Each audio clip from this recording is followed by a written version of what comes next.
ಮುಂದೆ ಬರ್ಬೇಕಂತ ಹೇಳಿದ್ರು. ನಾನು ಅವರಿಗೆ ತಮ್ಮ ಮುಖಾಂತರ ಅವ್ರಿಗೂ ಒಂದು ಮನವಿ ಮಾಡ್ತೀನಿ. ಸಮಾಜದಲ್ಲಿ ಇರ್ತಕ್ಕಂಥ ಹಿರಿಯರು ಯುವಕರಿಗೆ ಆಸ್ಪದ ಕೊಡಬೇಕು. ಅದನ್ನ ಆಸ್ಪದ ಕೊಡ್ತಾ ಇಲ್ಲ. ಅವ್ರಿಗೆ ಒಂದು ಸ್ವಲ್ಪ ಯುವಕರಿಗೆ ಆಸ್ಪದ ಕೊಡುವಾಗ ತಾವೆಲ್ಲರಿಗೂ ಬುದ್ಧಿ ಹೇಳ್ರಿ ಅಂತ ಹೇಳಿ ತಮ್ಮೆಲ್ಲರ ಪರವಾಗಿ ವಿನಂತಿಯನ್ನ ಮಾಡ್ತಾ ಇದ್ದೇನೆ. ಹೊಸ ಪೀಳಿಗೆ, ಹೊಸ ಜನ ಬರ್ಲಿಕ್ಕ ಈಗ ಇರ್ತಕ್ಕಂಥ ಸಂಘ ಸಂಸ್ಥೆಯಲ್ಲಿ ಇರ್ತಕ್ಕಂಥ ಮಹನೀಯರು ಹಿರಿಯರಾದವರು ಅದನ್ನ ಇನ್ನ ಏನಪ್ಪಾ ಅಂತಂದ್ರ ಗಮ್ಮ ಹಚ್ಚಿಕೊಂಡು ಪೂರ ಕೊಟ್ಬಿಟ್ರ ಯುವಕರಿಗೆ ಅವಕಾಶ ಅವ್ರ ಮುಖಾಂತರ ಕೊಡೋ ಸಲುವಾಗಿ ಅವ್ರೆಲ್ಲರಿಗೂ ಹಿರಿಯರಿಗೆ ಮನವಿ ಮಾಡ್ಲಿ ಅಂತ ಹೇಳಿ ನಾನೊಂದು ಮನವಿ ಮಾಡ್ತಾ ಇದ್ದೇನೆ. ಗುರು ಚಿದಂಬರ ದೀಕ್ಷಿತರಿಗೆ ಧನ್ಯವಾದ. ಇನ್ನ ಈಗ ನಮ್ಮ ಕಾರ್ಯಕ್ರಮ ಬಹಳ ಜನರಿಗೆ ವಿಶೇಷ ಅನ್ಸಿರ್ಬೋದು. ನಾವಿಲ್ಲಿ ಎಲ್ಲಿನೂ ಏನಪ್ಪಾ ಅಂದ್ರೆ ಊಟಕ್ಕೆ ಇದೇ ಟೈಮ್ ಅಂತೇಳಿ ಫಿಕ್ಸ್ ಮಾಡಿಲ್ಲ. ನಾವು ಕಾರ್ಯಕ್ರಮವನ್ನ ಜ್ಞಾನ ಪ್ರಸಾರದ ಸಲುವಾಗಿ ಮಹತ್ವ ಕೊಟ್ಟಿವಿ. ಎಲ್ಲ ಕಾರ್ಯಕ್ರಮದೊಳಗ ಮಧ್ಯಾಹ್ನ 2 ರಿಂದ 3 ಊಟ ಟೈಮ್ ಅಂತ ಇರ್ತದ, 1:30 ಊಟ ಟೈಮ್ ಅಂತ ಇರ್ತದ. ಆದ್ರೆ ನಮ್ಮ ಈ ಕಾರ್ಯಕ್ರಮದೊಳಗ ಮುಂಜಾನೆ 8 ಗಂಟೆಯಿಂದ 11 ಗಂಟೆ ತನಕ ಟಿಫಿನ್ ಅದ, 11:30 3:30 ತನಕ ಏನಪ್ಪಾ ಅಂತಂದ್ರೆ ಊಟ ಅದ.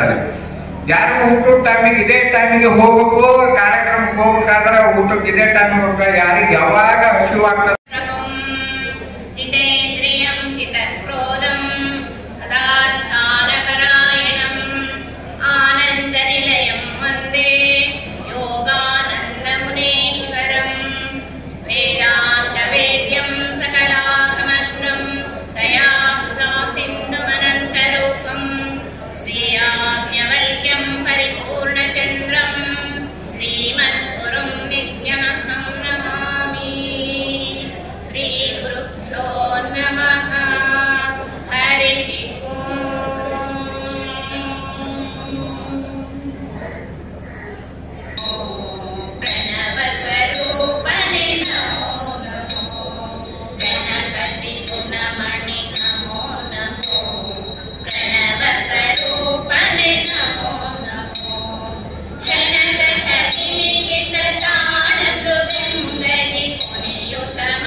ಇದು ಪಾಠ ಪ್ರವಚನಾಭ್ಯಾಂ ನ ಪ್ರಮದಿತವ್ಯಂ ತದ್ದಿ ತಪಸ್ತದ್ದಿ ತಪಃ.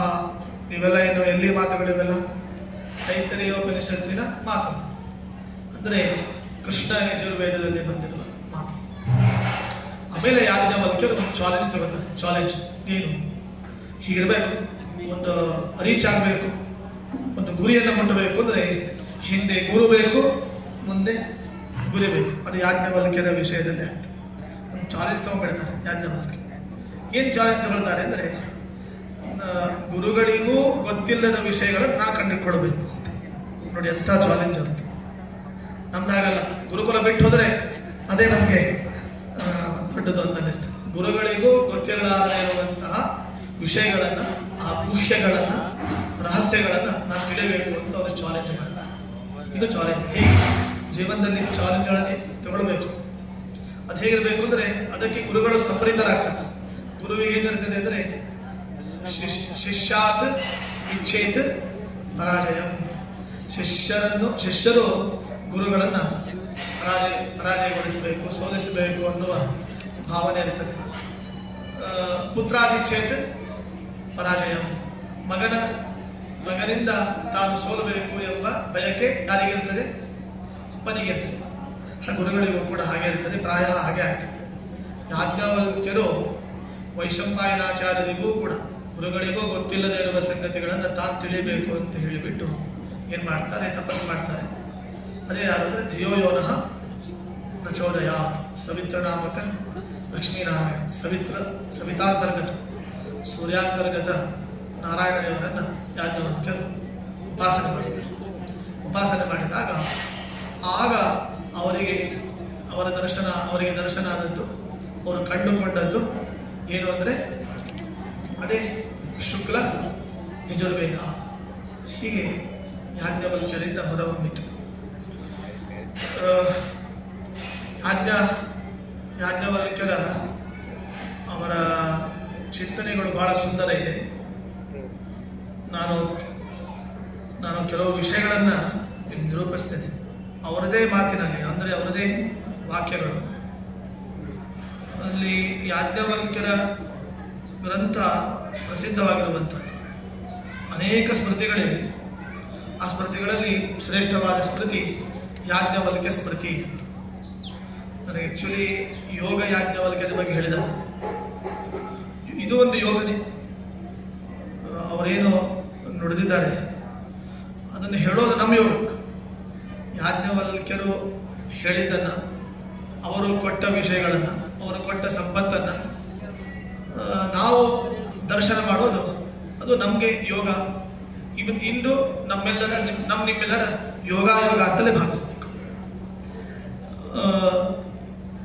ಈ ಯಾಜ್ಞವಲ್ಕ್ಯ ಸ್ಮೃತಿಯಲ್ಲಿ ಯಾಜ್ಞವಲ್ಕ್ಯರು ಕೆಲವು ವಿಷಯಗಳನ್ನು ಹೇಳ್ತಾರೆ. ನಾನು ಆಗಲೇ ಹೇಳಿದೆ,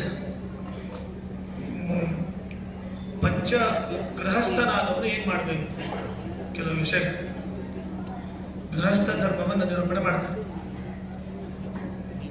ಗೃಹಸ್ಥನಾದವನು ಮಾಡಬೇಕಾದಂತಹ ಕರ್ಮಗಳೇನು ಅಂದರೆ, ಪಂಚಮಹಾಯಜ್ಞಗಳನ್ನು ನಿತ್ಯ ಮಾಡಬೇಕಾಗ್ತದೆ.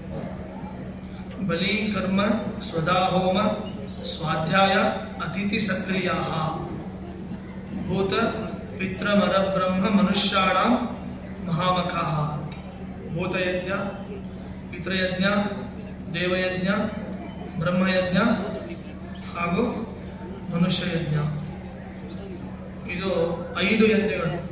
ಈ ಪಂಚಯಜ್ಞಗಳನ್ನು ನಿತ್ಯ ನಾವು ಮಾಡಬೇಕು. ಮುಖ್ಯವಾಗಿ ಮಾಡೋದೇನು ಅಂದರೆ, ಯಾಜ್ಞವಲ್ಕ್ಯರು ಹೇಳ್ತಾರೆ, ಹುತಾತ್ ಅನ್ನಾತ್ ಅನ್ನಶೇಷಾತ್. ನೈವೇದ್ಯ ದೇವರಿಗೆ ನಾವು ಊಟ ಮಾಡಬೇಕಲ್ಲ, ಹಾಗೆ ಊಟ ಮಾಡಬಾರ್ದು. ಯಾಜ್ಞವಲ್ಕ್ಯರು ಹೇಳೋ ವಿಷಯ. ಬಕರಿ ತಯಾರಾಯಿತು, ಸೀದಾ ಅಡಿಗೆ ಮನೆಗೆ ಹೋದದ್ದು ಬಾಯಲ್ಲಿ ಹಾಕ್ಬಿಡೋದು, ಹಾಕ್ಬಾರ್ದು. ಚಕ್ಕಲಿ ಮಾಡಿರ್ತಾರೆ ಅಥವಾ ಏನೋ ಸ್ವೀಟ್ ಮಾಡ್ತಾರೆ, ಸೀದಾ ಹೋಗಿ ಬಾಯಲ್ಲಿ ಹಾಕ್ಬಿಡೋದು. ಯಾಜ್ಞವಲ್ಕ್ಯರು ಹೇಳ್ತಾರೆ, ದೇವೇಭ್ಯಶ್ಚ. ಮೊದಲು ಏನು ಮಾಡಬೇಕು ಅಂದರೆ, ದೇವರಿಗೆ ಸಮರ್ಪಣೆ ಮಾಡಿ, ದೇವರಿಗೆ ಅರ್ಪಣೆ ಮಾಡಿ. ಮನೆಯಲ್ಲಿ ದೇವರಿಗೆ ಅರ್ಪಣೆ ಮಾಡ್ಬೋದು. ಈಗ ಹೋಟೆಲಿಗೆ ಹೋದರೆ ಏನು ಮಾಡ್ಬೋದು? ಎಷ್ಟೋ ಜನ ಹೋಟೆಲ್ಗೆ ಹೋಗ್ತಾರೆ, ಅಥವಾ ಸೈಡಲ್ಲಿ ಪಾನಿಪುರಿ ಅಂಗಡಿ ಎಲ್ಲ ಇಟ್ಟಿರ್ತಾರೆ. ಪಾನಿಪುರಿ ದೇವರ ನೈವೇದ್ಯ ಮಾಡ್ಲಿಕ್ಕೆ ಆಗ್ತದ? ಮತ್ತೇನ್ ಮಾಡಿ, ದೇವರೇ ಕೊಟ್ಟದ್ದು ಅಂತ ಭಾವಿಸ್ಬೇಕಷ್ಟೇ. ಹಾಗಾಗಿ ಯಾಜ್ಞವಲ್ಕ್ಯರು ಅವರ ಭಾವ ಏನಂದ್ರೆ, ನಾವು ಉಣ್ಣುವ ಅಂದ್ರೆ ತಿನ್ನುವ ಪದಾರ್ಥಗಳನ್ನ ಮೊದಲೇನ್ ಮಾಡ್ಬೇಕಾಗ್ತದೆ, ದೇವರಿಗೆ ನೈವೇದ್ಯ ಮಾಡಬೇಕು. ಬರೇ ದೇವರ ನೈವೇದ್ಯ ಮಾಡಿದ್ರೆ ಆಗುದಿಲ್ಲ, ಅಷ್ಟಕ್ಕೆ ಸಾಲುದಿಲ್ಲ. ಮತ್ತೆ ಇನ್ನೊಂದು ಪ್ರೊಸೆಸ್ ಇದೆ. ಏನ್ ಮಾಡ್ಬೇಕು ಅಂದ್ರೆ, ಹುತಾತ್ ಅನ್ನಾತ್ ವೈಶ್ವದೇವ ಮಾಡಬೇಕು. ನೈವೇದ್ಯ ಎರಡನೆಯ ಭಾಗ ವೈಶ್ವದೇವ ಅಂದ್ರೆ ಅನ್ನವನ್ನು ಹುತ ಮಾಡಬೇಕು. ಇದು ಮೇನ್. ಎಷ್ಟೋ ಮನೆಗಳಲ್ಲಿ ಕೆಲವು ಮನೆಗಳನ್ನ ಬಿಟ್ರೆ ಎಷ್ಟೋ ಮನೆಗಳಲ್ಲಿ ಇಂದಿಗೆ ವೈಶ್ವದೇವನೇ ಆಗುದಿಲ್ಲ. ಫಸ್ಟ್ ಆಫ್ ಆಲ್ ವೈಶ್ವದೇವ ಯಾಕಾಗುದಿಲ್ಲ ಅಂದ್ರೆ, ವೈಶ್ವದೇವಕ್ಕೆ ಬೇಕಾಗಿರುವಂತಹ ಅಗ್ನಿಯೇ ಇರುವುದಿಲ್ಲ. ವೈಶ್ವದೇವಕ್ಕೆ ಬೇಕಾಗಿರುವ ಅಗ್ನಿ ಯಾವುದು? ಒಂದು ಇಂಚಿನ ಒಲೆ ಬೇಕಾಗ್ತದೆ, ಕಟ್ಟಿಗೆ ಒಲೆ ಬೇಕಾಗ್ತದೆ, ಅದಿದ್ರೆ ವೈಶ್ವದೇವ. ಆದರೆ ಎಲ್ಲರ ಮನೆಗಳಲ್ಲಿ ಏನಿರ್ತದೆ? 90% ಗ್ಯಾಸೇ ಇರ್ತದೆ. ಗ್ಯಾಸ್ ಇರುವಾಗ ನೀಲಿ ಬೆಂಕಿ ಕೆಂಪು ಬೆಂಕಿ ಇದ್ರೆ ವೈಶ್ವದೇವ, ನೀಲಿ ಬೆಂಕಿ ಇದ್ರೆ ವೈಶ್ವದೇವ ಆಗುದಿಲ್ಲ. ಹಾಗಾಗಿ ನಮ್ಮಲ್ಲಿ ನಮ್ಮ ಪ್ರಾಚೀನ ಪರಂಪರೆಯಲ್ಲಿ ಗ್ಯಾಸ್ ಮೇಲೆ ಯಾಕೆ ಊಟ ಮಾಡಬಾರ್ದು ಅಂದ್ರೆ ಇದೊಂದು ಕಾರಣ. ಗ್ಯಾಸಲ್ಲಿ ಊಟ ಯಾಕೆ ನಡೆಯುವುದಿಲ್ಲ, ಅದು ಯಾಕೆ ವರ್ಜ್ಯ ಆಯಿತು, ಗ್ಯಾಸಾನ್ನವನ್ನ ಯಾಕೆ ಊಟ ಮಾಡಬಾರ್ದು ಅಂತಂದ್ರೆ, ಅಲ್ಲಿ ವೈಶ್ವದೇವವನ್ನ ಮಾಡಲಿಕ್ಕೆ ಆಗುವುದಿಲ್ಲ ಎಂಬ ಭಾವದಿಂದ ನಮ್ಮ ಅನೇಕ ಕರ್ಮಠರು ಪ್ರಾಚೀನರು ಏನ್ ಮಾಡಿದ್ರು, ಗ್ಯಾಸ್ ಮೇಲೆ ಊಟ ಬರುವುದಿಲ್ಲ ಅಂತ ಹೇಳ್ತಾರೆ. ಅದು ಈಗೆಲ್ಲ ಹೇಳಿದ್ರೆ ಪ್ರವಚನಕ್ಕೆ ಟಾಟಾ ಮಾಡಿ ಹೋಗ್ಬಿಡ್ತಾರೆ ಅಷ್ಟೇ. ಆದರೆ ವಿಷಯ ಏನು ಅಂತಂದ್ರೆ, ಯಾಜ್ಞವಲ್ಕ್ಯರ ಅಭಿಪ್ರಾಯ ಏನಿದೆ ಅದನ್ನು ನಾವು ಅರ್ಥ ಮಾಡಿಕೊಳ್ಬೇಕು. ಕೊನೆಗೆ ಸಾಧ್ಯ ಇಲ್ಲದೆ ಇದ್ರೂ ಒಂದು ಸಣ್ಣ ಕರ್ಪೂರದ ಬೆಂಕಿಯನ್ನಾದರೂ ಮಾಡಿ ಅಲ್ಲಿ ವೈಶ್ವದೇವವನ್ನು ಅವಶ್ಯವಾಗಿ ಮಾಡಬೇಕು. ಇವರ ಪ್ರಕಾರ ವೈಶ್ವದೇವ ಕೆಲವರೇನು ಹೇಳ್ತಾರೆ, ಇದು ವಾದ ಇದೆ, ಬೆಳಿಗ್ಗೆ ಮಾತ್ರ ಮಾಡಬೇಕು ಅಂತ ವಾದ. ಯಾಜ್ಞವಲ್ಕ್ಯರ ಪ್ರಕಾರ 2 ಹೊತ್ತು ಮಾಡಬೇಕು ಅಂತ, ಮುಂಜಾನೆಯೂ ಮಾಡಬೇಕು ಮತ್ತೆ ಸಂಜೆಯೂ ಕೂಡ ವೈಶ್ವದೇವವನ್ನು ಮಾಡಬೇಕು. ಆಮೇಲೆ ವೈಶ್ವದೇವ ಮಾಡಿದ ಮೇಲೆ ಅನ್ನ ಉಳಿತದಲ್ಲ, ಆ ಅನ್ನವನ್ನು ಯಾರ್ಯಾರಿಗೆ ಕೊಡಬೇಕು, ಎಷ್ಟು ಚೆಂದ ಹೇಳಿದ್ದಾರೆ. ಜಾತ್ಯಾತೀತವಾಗಿ ಹೇಳ್ತಾರೆ. ಯಾಜ್ಞವಲ್ಕ್ಯರು ಅಂದ್ರೆ ಅವರು ಸಮಾಜಕ್ಕೇನೆ ಒಂದು ಸಂದೇಶವನ್ನು ಕೊಟ್ಟವರು, ಸಮಾಜ ಪರಿವರ್ತನೆ ಮಾಡಿದವರು. ಏನ್ ಹೇಳ್ತಾರೆ, ಆ ಅನ್ನವನ್ನು ಯಾರಿಗೆ ಕೊಡಬೇಕು ಅಂತಂದ್ರೆ ಎಷ್ಟು ಚೆಂದ ಹೇಳಿದ್ದಾರೆ. ಅನ್ನಂ ಭೂಮವು ಚಾಂಡಾಲ ವಾಯಸೇಭ್ಯಶ್ಚ ನಿಕ್ಷೇಪೇತ ಅಂತ ಹೇಳ್ತಾರೆ ಯಾಜ್ಞವಲ್ಕ್ಯ. ನಾವು ಅನ್ನವನ್ನ ವೈಶ್ವದೇವಾದಿಯಲ್ಲ, ಅನ್ನ ವೈಶ್ವದೇವಾದ ಮೇಲೆ ನೈವೇದ್ಯ ಆದ ಮೇಲೆ ಆ ಅನ್ನವನ್ನು ಯಾರಿಗೆ ಕೊಡಬೇಕು, ಪ್ರತಿಯೊಬ್ಬರಿಗೂ ಅನ್ನ ಸಂತರ್ಪಣೆ ಮಾಡಬೇಕು. ಜಾತಿ ನೋಡಬಾರದು, ವರ್ಣ ನೋಡಬಾರದು. ಚಾಂಡಾಲ ವಾಯಸೇಭ್ಯ ಅಂತ, ಚಾಂಡಾಲರಿಗೂ ಅದನ್ನ ಕೊಡಬೇಕು. ವಾಯಸೇಭ್ಯ, ವಾಯಸ ಅಂದ್ರೆ ಕಾಗೆಗಳು. ನಾವು ಕಾಗೆಯನ್ನ ಹೀನವಾದ ಪಕ್ಷಿ ಅಂತ, ಇಂಥ ಜೀವ ಇದ್ದಾನೆ ಅಂತ ಅನ್ನೋದು ಗೊತ್ತಾಗೋದು ಹೇಗೆಂದ್ರೆ ಕಾಕಪಿಂಡ ಆದಾಗ. ಕಾಗೆ ಬಂದು ಮುಟ್ಟಿದ್ರೆ ತಾನೇ ಡಿಸೈಡ್ ಆಗ್ತದೆ ಏನು ಅಂತ ಹೇಳಿ. ಕಾಗೆನೇ ಬಂದು ಮುಟ್ಟಿಲ್ಲ ಅಂದ್ರೆ ಮುಂದೇನು, ಕಾಕಪಿಂಡನೇ ಆಗೋದಿಲ್ಲ.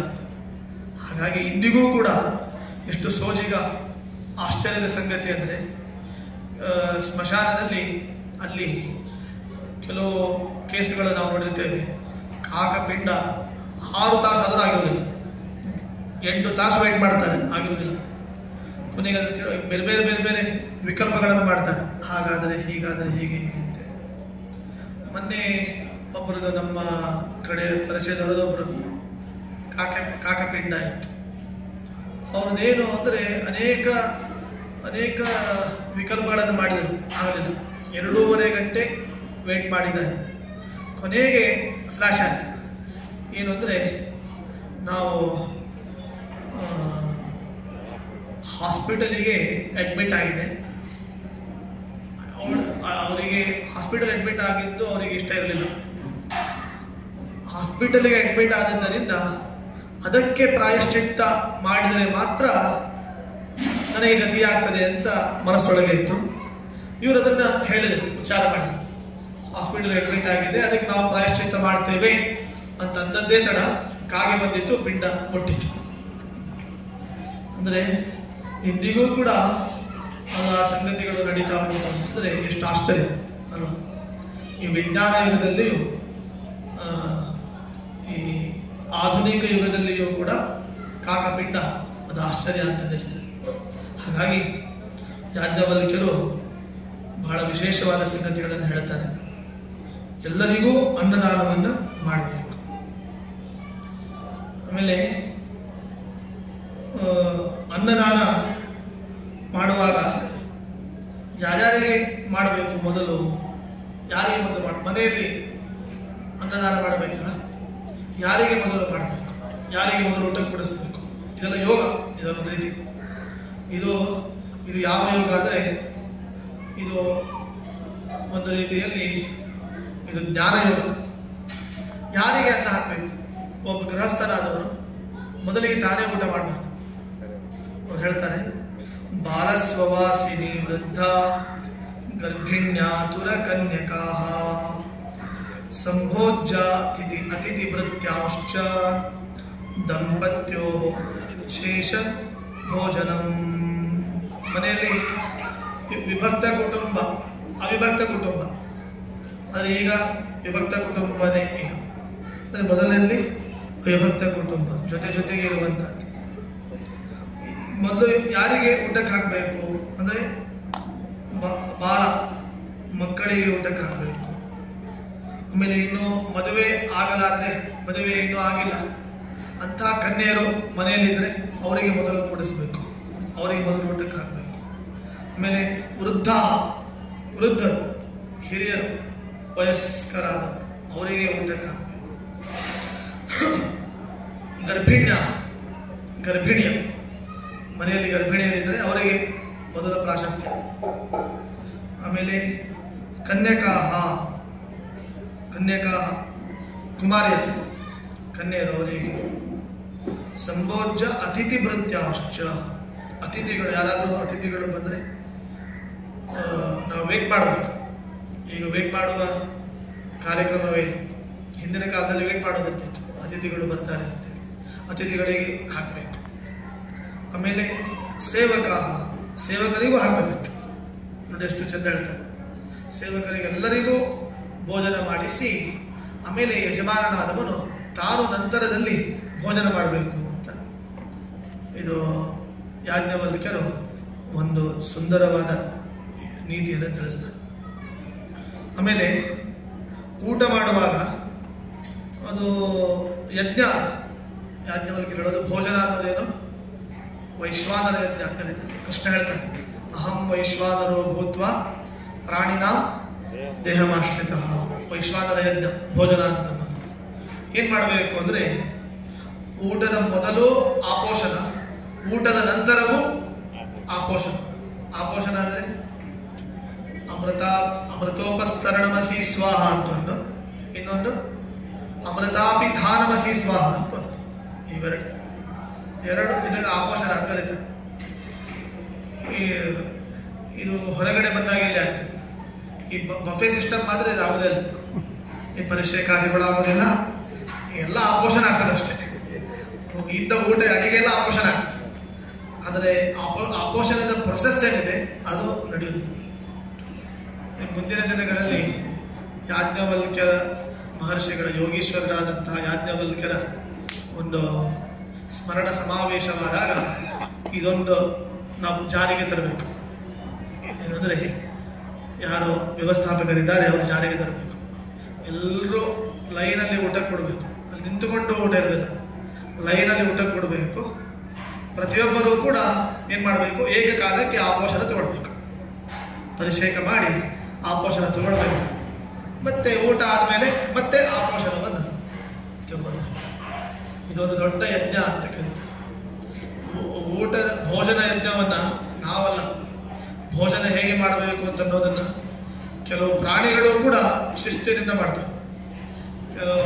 ಕೆಲವು ಪ್ರಾಣಿಗಳಿವೆ ಗೊತ್ತಿದೆ, ಸಿಂಹ ಇವೆಲ್ಲ ಇರುವಲ್ಲ, ಎಂಜಲು ಮುಟ್ಟೋದಿಲ್ಲ, ಉಚ್ಚಿಷ್ಟ ಮುಟ್ಟೋದಿಲ್ಲ. ತಾನು ಏನು ಸಂಪಾದನೆ ಮಾಡಿರ್ತದೆ ಅದನ್ನೇ ಮಾತ್ರ ಮುಟ್ತದೆ. ಇನ್ನೊಬ್ಬರು ತನ್ನ ಎಂಜಿನನ್ನ ಅದು ಮುಟ್ಟೋದಿಲ್ಲ. ನೋಡಿ ಎಷ್ಟು ಮಡಿ ಮಾಡ್ತದೆ ನೋಡಿ, ಕೆಲವು ಪ್ರಾಣಿಗಳು ಎಷ್ಟು ಮಡಿ ಮಾಡ್ತವೆ. ಈ ಮನುಷ್ಯ ಮಡಿನೇ ಇಲ್ಲ, ಮಡಿ ಅಂತ ಹೇಳಿಬಿಟ್ಟು ಎಲ್ಲ ಮೇಲಿಗೆ ಮಾಡಿಬಿಟ್ಟಿದ್ದಾನೆ. ಅವ್ರದ್ದು ತಟ್ಟೆದು ತಾನೇ ತಿಂತಾನೆ, ತನ್ನ ತಟ್ಟೆದು ತಾನೇ ತಿಂತಾನೆ, ತನ್ನ ತಟ್ಟೆದು ಅವ್ರಿಗೆ ಹಾಕ್ತಾನೆ, ಅವ್ರ ತಟ್ಟೆ ತಾನು ತಿಂದ್ಬಿಡ್ತಾನೆ. ಒಂದು ಏನು ಉದ್ದಿನೋಡ ಆಯ್ತಿದ್ರೆ ಅರ್ಧ ಅವನು ತಿನ್ನೋದು, ಅರ್ಧ ಇವನು ತಿನ್ನೋದು. ಇವೆಲ್ಲ ಏನಿದೆ ಅಲ್ಲ, ಮತ್ತೆ ಒಂದೇ ಎಲೆ ಮೇಲೆ ಒಂದು ದೊಡ್ಡ ಎಲೆ ಹಾಕೋದು, ಆ ಒಂದೇ ಎಲೆಯಲ್ಲಿ ಎಲ್ಲರೂ ತಿನ್ಬಿಡೋದು, ಊಟ ಮಾಡೋದು. ಇವೆಲ್ಲ ಏನು ಅಂದರೆ ಇದು ಅಶಾಸ್ತ್ರೀಯ ಅಂತ ಯಾಜ್ಞವಲ್ಕ್ಯರು ಹೇಳ್ತಾರೆ. ಅಂದರೆ ಮಡಿ ಅಂದ್ರೆ ಏನು ಗೊತ್ತೇನು? ಶುಚಿ ಅಂತ. ಆ್ಯಕ್ಚುಲಿ ಮಡಿ ಅಂದ್ರೆ ಏನು? ಶುಚಿ. ಈ ರೀತಿಯಾಗಿ ನಾವು ಚಿಂತನೆ ಮಾಡಬೇಕು. ಹೀಗೆ ಯಾಜ್ಞವಲ್ಕ್ಯರು ಆಪೋಷಣದ ಬಗ್ಗೆ ತಿಳಿಸಿದ್ದಾರೆ. ಆಮೇಲೆ ಎಲ್ಲ ಯಾವುದೇ ವರ್ಣದವರು ಬಂದರೂ ಅವರಿಗೆ ಯೋಗ್ಯವಾದ ಸತ್ಕಾರವನ್ನು ಮಾಡಬೇಕು ಅದನ್ನು ಹೇಳ್ತಾರೆ. ಅದರಲ್ಲಿ ಬಹಳ ಸುಂದರವಾದ ವಾಕ್ಯ ಇದು. ಅತಿಥಿತ್ವೇನ ವರ್ಣಾನಾಂ ದೇಯಂ ಶಕ್ತ್ಯಾನುಪೂರ್ವಶಃ ಅಪ್ರಣೋದ್ಯೋತಿಥಿ ಸಾಯಂ ಅಪಿ ವಾಕ್ ತೃಣೋದಕೈಃ. ಯಾರೇ ವರ್ಣ, ಬ್ರಾಹ್ಮಣ ಇರ್ಬೋದು, ಕ್ಷತ್ರಿಯ ಇರ್ಬೋದು, ವೈಶ್ಯ ಇರ್ಬೋದು, ಶೂದ್ರ ಇರ್ಬೋದು, ಅಥವಾ ಇನ್ನಿತರ ಬೇಕಾದ ವರ್ಣ ಇರ್ಬೋದು, ಯಾವುದೇ ವರ್ಣೀಯ ಬಂದರೂ ಅವನಿಗೇನು ಮಾಡಬೇಕು? ಅವನಿಗೆ ಅನ್ನ ಹಾಕಬೇಕು. ಅನ್ನ ಹಾಕದೆ ಹಾಗೆ ಕಳಿಸಬಾರ್ದು. ಇದು ಒಂದು ದೊಡ್ಡ ಯೋಗ ಇದೆ. ಆಮೇಲೆ ಅಲ್ಲ, ಮತ್ತೆ ಅನ್ನ ಹಾಕುವ ಶಕ್ತಿ ಇಲ್ಲ, ನಮಗೆ ಅನ್ನ ಹಾಕುವ ತಾಕತ್ತಿಲ್ಲ ಅಂತಂದ್ರೆ ಅವಾಗೇನು ಮಾಡಬೇಕು? ಅನ್ನ ಹಾಕೋ ತಾಕತ್ತಿಲ್ಲ ಅಂದರೆ ಅವನೇನು ಹೇಳ್ತಾರೆ? ಉದಕ ನೀರನ್ನಾದರೂ ಕೊಡಬೇಕು. ಅನ್ನ ಹಾಕೋ ಯೋಗ್ಯತೆ ಇಲ್ಲ, ನೀರನ್ನಾದರೂ ಕೊಡು. ಅದನ್ನೇ ಕೃಷ್ಣ ಹೇಳಿದ್ದು, ಪತ್ರಂ ಪುಷ್ಪಂ ಫಲಂ ತೋಯಂ. ನೀರನ್ನಾದರೂ ಕೊಡು. ಸರಿ, ನೀರು ಇಲ್ಲ ಆ ಟೈಮಲ್ಲಿ ಅಂತಂದರೆ ತೃಣಂ, ಅಲ್ಲಿ ದನಪೆ ಹುಲ್ಲಿದ್ರೆ ಅದನ್ನೇ ಆಸನ ಕೊಟ್ಬಿಡು, ಬನ್ನಿ ಕುತ್ಕೊಳ್ಳಿ ಅಂತ, ಅಷ್ಟಾದರೂ ಕೊಡು. ಇಲ್ಲ ಅದು ಆ ಟೈಮಲ್ಲಿ ಸಿಗಲಿಲ್ಲ ಅಂತಂದರೆ ಯಾಜ್ಞವಲ್ಕ್ಯರು ಹೇಳ್ತಾರೆ ಪ್ರಿಯವಚನಂ ಅಂತ ಹೇಳ್ತಾರೆ. ಒಳ್ಳೆ ಮಾತಾಡು, ಬನ್ನಿ ಕುಡಿ, ನೀವು ಬಂದದ್ದು ನಮಗೆ ಬಹಳ ಸಂತೋಷವಾಯಿತು, ಇನ್ನು ನೀವು 4 ದಿವಸ ಇಲ್ಲೇ ಇರಬೇಕು ಅಂತ, ಹೀಗೆ ಚಂದದ ಮಾತುಗಳನ್ನು ಆಡಬೇಕು. ಪ್ರಿಯವಚನವಾದಿ ಪ್ರಿಯೋಭವತಿ, ಒಳ್ಳೆಯ ಮಾತುಗಳನ್ನು ಆಡಬೇಕು. ಊಟಕ್ಕೆ ಹಾಕದಿದ್ರೂ ಪರವಾಗಿಲ್ಲ, ಬಂದವರಿಗೆ ಏನು ಮಾಡಬೇಕಾಗ್ತದೆ? ಸ್ವಾಗತ ಮಾಡಿ ಒಂದು 4 ಒಳ್ಳೆಯ ಮಾತನ್ನು ಆಡಿದರೆ ಅದು ಯಾವುದಕ್ಕೆ ಸಮಾನ ಆಗುತ್ತೆ? ಅದು ಪಂಚಭಕ್ಷ ಪರಮಾನ್ನ ಊಟ ಆಗಿದ್ದಕ್ಕೆ ಸಮಾನ. ಎಲ್ಲ ಊಟಕ್ಕೆ ಸಾಕಷ್ಟು ಐಟಮ್ಸ್ಗಳಿವೆ, ಸಾಕಷ್ಟು ಭೋಜ ಪದಾರ್ಥಗಳಿವೆ, ಪ್ರಿಯವಚನವೇ ಇಲ್ಲ, ಒಳ್ಳೆ ಮಾತೇ ಇಲ್ಲ ಅಂತಂದ್ರೆ ಅವನು ಯಾಕಿರ್ತಾನೆ? ಊಟ ಮಾಡಲಿಕ್ಕೆ ಆಗುದಿಲ್ಲ. ಹಾಗಾಗಿ ಯಾಜ್ಞವಲ್ಕ್ಯರು ಹೇಳುವಂತಹ ವಿಷಯಗಳು ಬಹಳ ಸುಂದರವಾದದ್ದು. ಏನು ಮಾಡಬೇಕು? ನೀನು ಪ್ರಿಯವಾದ ಮಾತುಗಳನ್ನು ಆಡುವಂತಹದ್ದು, ಸುಂದರವಾದ ಮಾತುಗಳನ್ನು ಅಂತಃಕರಣದಿಂದ ಆಡುವ ಮಾತುಗಳು, ಅದು ದೊಡ್ಡ ಯಜ್ಞ, ದೊಡ್ಡ ಯೋಗ ಅಂತ ಯಾಜ್ಞವಲ್ಕ್ಯರು ತಿಳಿಸ್ತಾರೆ. ಇನ್ನೊಂದು ವಿಷಯ ಹೇಳ್ತಾರೆ, ಕೆಲವು ಇವೆಲ್ಲ ಒಂದೇ ಮಾತು ಹೇಳ್ತಾನೆ ಕೇಳಿ. ಯಾಜ್ಞವಲ್ಕ್ಯರು ಹೇಳಿದ ಸ್ಮೃತಿ ಏನಿದೆ, ಒಂದು ರೀತಿಯಲ್ಲಿ ಈಗ ಹೇಗೆ ನಮ್ಮ ದೇಶದಲ್ಲಿ ಏನು ಡಾಕ್ಟರ್ ಅಂಬೇಡ್ಕರ್ ಅವರು ನಿರ್ಮಿಸಿದ ಸಂವಿಧಾನ ಎಷ್ಟು ಮಾನ್ಯ, ಎಷ್ಟು ಶ್ರೇಷ್ಠವಾಗಿದೆ, ಅಷ್ಟೇ ನಮ್ಮ ಆಧ್ಯಾತ್ಮಿಕ ಲೋಕದಲ್ಲಿ ಸರ್ವಮಾನ್ಯವಾದ ಸಂವಿಧಾನ ಅಂದರೆ ಅದು ಯಾಜ್ಞವಲ್ಕ್ಯ ಸ್ಮೃತಿ. ಇದನ್ನೇ ಇಂದಿಗಿನ ಈ ವೇದಿಕೆ ಮೂಲಕ ಹೇಳ್ತೇನೆ, ಪಡಿಬೇಕಾದ್ರೆ ಎಂದೆಂದಿಗೂ ಸಾರ್ವಕಾಲಿಕವಾಗಿ ಯಾಜ್ಞವಲ್ಕ್ಯ ಸ್ಮೃತಿ ಸಂವಿಧಾನ ರೂಪದಲ್ಲಿ ಇರಬೇಕು. ಅದರ ಬಗ್ಗೆ ಯಾರಾದರೂ ಆಕ್ಷೇಪ ಮಾಡಿದರೆ ಅವರು ಭಾರತ ದೇಶದಲ್ಲಿ ಇರಬಾರದು. ಭಾರತ ದೇಶದಲ್ಲಿ ಇರಲಿಕ್ಕೆ ಅವರಿಗೆ ಯೋಗ್ಯತೆ ಇಲ್ಲ, ಅಂಥವರಿಗೆ ಇಲ್ಲಿ ಐಡೆಂಟಿಟಿನೇ ಇರಬಾರ್ದು. ಹಾಗೆ ನಾವು ಯಾಜ್ಞವಲ್ಕ್ಯ ಸ್ಮೃತಿಯನ್ನ ಸಂವಿಧಾನ ರೂಪದಿಂದ ನಾವು ನೋಡಬೇಕು. ಬೇಕಾದರೆ ಬರೀ ಯಾಜ್ಞವಲ್ಕ್ಯರು ಅಂದರೆ ಬ್ರಾಹ್ಮಣ ಸಮಾಜಕ್ಕೆ ಮಾತ್ರ ಅವರು ಸೀಮಿತ ಆಗಿಲ್ಲ. ಅವರು ಇಷ್ಟರವರೆಗೆ ಹೇಳಿದ ಹಾಗೆ ಎಲ್ಲ ಪ್ರಜೆಗಳಿದ್ದಾರೆ, ಎಲ್ಲ ಜನರಿದ್ದಾರೆ, ಎಲ್ಲ ಜನರ ಪ್ರತಿನಿಧಿಯಾಗಿ ಎಲ್ಲ ಜನರ ಹಿತವನ್ನ ಮಾಡಲಿಕ್ಕೆ ಇರುವಂತಹ ಮತ್ತೊಂದು ಜ್ಞಾನ ಸೂರ್ಯರು ಅಂದ್ರೆ ಅದು ಯಾಜ್ಞವಲ್ಕ್ಯರು. ಹಾಗಾಗಿ ಒಂದೇ ಮಾತಲ್ಲಿ ನಾವು ಹೇಳೋದಾದ್ರೆ ಯಾಜ್ಞವಲ್ಕ್ಯ ಸ್ಮೃತಿ ಇಸ್ ಈಕ್ವಲ್ ಟು ಏನು ಹೇಳಿ ಎಲ್ಲರೂ? ಯಾಜ್ಞವಲ್ಕ್ಯ ಸ್ಮೃತಿ ಇಸ್ ಈಕ್ವಲ್ ಟು ಸಂವಿಧಾನ. ಯಾಜ್ಞವಲ್ಕ್ಯ ಸ್ಮೃತಿ ಇಸ್ ಈಕ್ವಲ್ ಟು ಸಂವಿಧಾನ ಅಂತ. ಹೇಗೆ ಯಾಜ್ಞವಲ್ಕ್ಯ ಸ್ಮೃತಿ ಅಂದ್ರೆ ಅದು ಸಂವಿಧಾನ ಅಂತ ನಾವು ಭಾವಿಸಬೇಕು. ಸಂವಿಧಾನ ಗ್ರಂಥ ಯಾಜ್ಞವಲ್ಕ್ಯ ಸ್ಮೃತಿ ಅಂತ ಅನ್ನೋದು. ನಮಗೆಲ್ಲ ರೋಮಾಂಚನ ಆಗ್ತದೆ. ಈ ವಿಷಯಗಳನ್ನು ನಾವು ಎಷ್ಟು ಮಿಸ್ ಮಾಡಿಕೊಂಡಿದ್ದೇವೆ, ಅವ್ರು ಹೇಳುವ ಸಂಗತಿಗಳನ್ನ ನಾವು ಎಷ್ಟು ಬಿಟ್ಟು ಬಿಟ್ಟಿದ್ದೇವೆ ಅಂತನ್ನುವ ವ್ಯಥೆ ನಮಗೆ ಇದೆ. ಅದರ ಒಂದು ಸಂತೋಷ ಏನಂದ್ರೆ ಆ ಯಾಜ್ಞವಲ್ಕ್ಯರ ಸ್ಮರಣೆ ಇವತ್ತು ಈ ವರ್ಷ ಆಯಿತು, ಈ ಒಂದು ಶತಮಾನದಲ್ಲಿ ಆಯಿತು. ಅದಕ್ಕೆ ಒಂದು ಕೀರ್ತಿ ಭಾಜನರು ನಾನು ಹೃದಯಪೂರ್ವಕವಾಗಿ ಹೇಳೋದು, ಅದು ನಾನು ನಮ್ಮ ಸತ್ಯನಾರಾಯಣ ಮರಟಗೇರಿಯವರನ್ನ ಬಹಳ ಹೃದಯಪೂರ್ವಕವಾಗಿ ಅಭಿನಂದಿಸ್ತೇನೆ. ಯಾಕೆಂದ್ರೆ ಇಷ್ಟೆಲ್ಲ ಹಿರಿಯರನ್ನ ಒಟ್ಟುಗೂಡಿಸುವಂತಹದ್ದು, ಜ್ಞಾನಿಗಳ ಸಮಾವೇಶ ಮಾಡಿಸುವಂತಹದ್ದು, ಮತ್ತೆಲ್ಲ ಎಷ್ಟೋ ನಾವು ವಾಟ್ಸಪ್ ಗ್ರೂಪ್ ಇದೆ, ಮತ್ತೆ ಸಾಕಷ್ಟು ಊರುಗಳು ಬೇರೆ ಬೇರೆ ಬೇರೆ ಬೇರೆ ರಾಜ್ಯಗಳಲ್ಲಿರುವಂತಹ ಪ್ರತಿಯೊಂದು ಊರುಗಳಿಗೆಲ್ಲ ಸಂಚಾರ ಮಾಡಿ ಒಂದೇ ಅಭಿಪ್ರಾಯ, ಆಶಯ ಒಂದೇ. ಏನು ಹೇಳಿ ಅವ್ರ ಆಶಯ ಏನು? ನಮ್ಮ ಉತ್ತರ ಕರ್ನಾಟಕದ ಹೆಬ್ಬಾಗಿಲಲ್ಲಿ, ಹುಬ್ಬಳ್ಳಿಯಲ್ಲಿ ಯಾಜ್ಞವಲ್ಕ್ಯರ ಒಂದು ಸ್ಮರಣ ಸಮಾವೇಶ ಆಗ್ತಾ ಇದೆ, ಅದಕ್ಕೆ ಬನ್ನಿ. ಇಷ್ಟೇ ಉದ್ದೇಶ. ಅವರ ಹೇಳುವ ಸಂದೇಶಗಳು ಅದು ನಮ್ಮ ಜೀವನದಲ್ಲಿ ಅದೇನಾಗ್ಲಿ, ಅದು ಆರೂಢವಾಗಲಿ ಅಂತ ಒಂದೇ ಒಂದು ಉದ್ದೇಶ ಹೊರತು ಇದು ಬಿಟ್ರೆ ಆಕ್ಚುಲಿ ಇಲ್ಲಿ ದರಿದ್ರ ರಾಜಕೀಯದ ಲವಲೇಶ ಈ ಸಭೆಗೆ ಇಲ್ಲೇ ಇದೆ. ರಾಜಕೀಯದ ಲವಲೇಶ ಸ್ವಲ್ಪವೂ ಕೂಡ ಇಲ್ಲ ಅಂತಂದ್ರೆ ಇದು ನಿಜವಾಗಿಯೂ ಕೂಡ ಅಂದು ಹೇಗೆ ಪರಶುರಾಮ ಮತ್ತೆ ವೇದವ್ಯಾಸ ದೇವರು ರಾಜಸೂಯ ಯಾಗವನ್ನ ಮಹಾಭಾರತದಲ್ಲಿ ಒಂದು ಸದುದ್ದೇಶವನ್ನು ಇಟ್ಟುಕೊಂಡು ನಡೆಸಿದರು, ಅದರಂತೆ ಮತ್ತೆ ಇಂದು ಸದುದ್ದೇಶ ಪೂರ್ವಕವಾಗಿಯೇ ಯಾಜ್ಞವಲ್ಕ್ಯರ ಒಂದು ಭಕ್ತಿ ವೃದ್ಧಿಯಾಗಲಿ ಎಂಬ ಉದ್ದೇಶವನ್ನಿಟ್ಟುಕೊಂಡು ಏನು ಇಂದು ಸಮಾವೇಶ ಮಾಡಿದ್ದಿದೆ, ಸ್ಮರಣೆಯನ್ನು ಮಾಡಿದ್ದಿದೆ, ಅದು ನಿಜವಾಗ್ಲೂ ಕೂಡ ಅದು ಅಭಿನಂದನೀಯ, ಅದು ನಮಗೆ ಸಾರ್ಥಕ ಅಂತ ನನಗೆ ಖುಷಿ ಆಗ್ತದೆ. ಇಂತಹ ಸಭೆಯಲ್ಲಿ ಭಾಗವಹಿಸಿದ್ದು ಕೂಡ ನಮಗೆ ಧನ್ಯತಾ ಭಾವ ಬರ್ತದೆ. ಅಷ್ಟು ಒಂದು ಇಲ್ಲಿ ಇರ್ಬೋದು ಜನಗಳು ನೋಡಿ, ಶ್ರೋತೃಗಳು. ಈಗ ಮಧ್ಯಾಹ್ನದ ಸಮಯ, ಆದರೆ ವಿಶೇಷ ಏನು ಅಂದರೆ ಇಷ್ಟೊಂದು ಸ್ಮರಣೆ ಆಯ್ತಲ್ಲ, ಯಾಜ್ಞವಲ್ಕ್ಯರ ಸ್ಮರಣೆ ಆಯಿತು, ಮತ್ತೆ ಅವರ ವಿಷಯಗಳು ಚಿಂತಿತವಾಯಿತು, ಮಥಿತವಾಯಿತು. ಇದೆಲ್ಲ ನಮಗೆ ಖುಷಿಯ ಕೊಡುವಂತಹ ಸಂಗತಿ. ಆದ್ದರಿಂದ ಹೇಗೆ ನಮ್ಮ ಶಂಕರಾಚಾರ್ಯರ ದಿನವನ್ನ ತತ್ವಜ್ಞಾನಿಗಳ ದಿನ ಅಂತ ಹೇಗೆ ಮಾಡಿದ್ದಾರೆ, ಅದರಂತೆ ನಮ್ಮ ಸರ್ಕಾರದವರು ಯಾಜ್ಞವಲ್ಕ್ಯರ ದಿನವನ್ನೂ ಕೂಡ ತತ್ವಜ್ಞಾನಿ ದಿನ ಅಂತ ನಾವು ಮಾಡೋದ್ರಿಂದ ಅದು ಮತ್ತಷ್ಟು ನಮಗೆ ಅದು ವಿಶೇಷ ಅಂತ ಅನಿಸ್ತದೆ, ಪುಷ್ಟಿ ಬರುತ್ತದೆ.